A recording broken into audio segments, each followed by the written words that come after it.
चौऱ्यांशी हिंडता श्रम बहु झाले, आनंदा विसरले म्हणूनिया.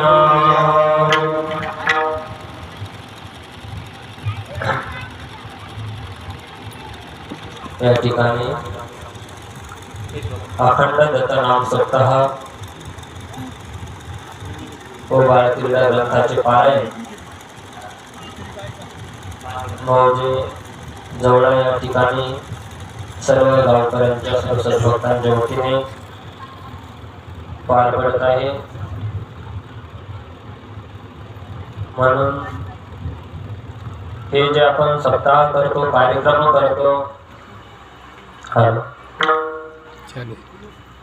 आपलं काहीतरी पूर्वीचं पुण्य असल्याशिवाय आपल्याला हे घडत नसते. युगामध्ये देवाची भक्ती घडणं, देवाचं नामस्मरण घडणं एवढं सोपं नाही. कोण्याही जीवाला या ठिकाणी देवाचं नामस्मरण घडत नसते.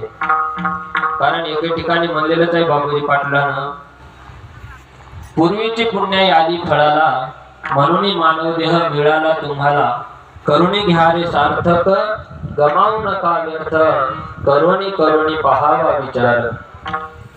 या ठिकाणी हा जन्म आपल्याला 83,99,999 येण्या फिरून शेवटी आपल्याला हा मानव जन्म प्राप्त झालेला आहे. आणि या मानव जन्मात येऊन आपल्याला काय करायचं आहे तर संतांची संगत करायची आहे. संतांची संगत सुखकरी संसारी, वाया येर झाली सीन नको. या ठिकाणी का संतांची संगत करावं तर आपण या मायेमध्ये भरकटत जात आहोत. माय बापू भाऊ सागरी मी बुडालो म्हणतात माय बापू.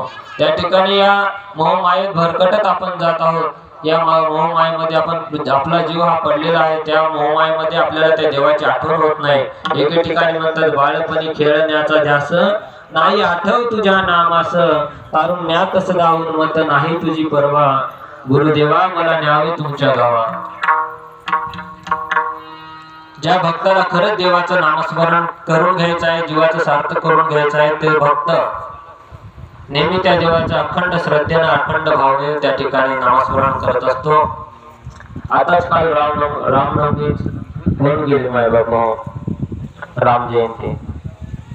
त्याच्यामध्ये सुद्धा शबरी नावाची एक भक्त होती माय बाबा.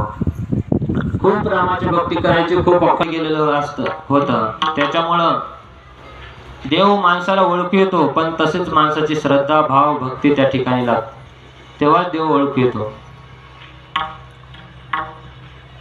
त्या ठिकाणी राम लक्ष्मण दोघे जण शबरी मातेच्या कुटीमध्ये गेले आणि शबरी मातेला चिंता पडली, आता रामाला आपण काय खाऊ घालावं. मग शबरी मातेनं काय केलं, अरण्यामधून लक्ष्मणाला वाटलं एवढे राम भगवान, एवढे अयोध्येचे मालक असताना एका वृद्ध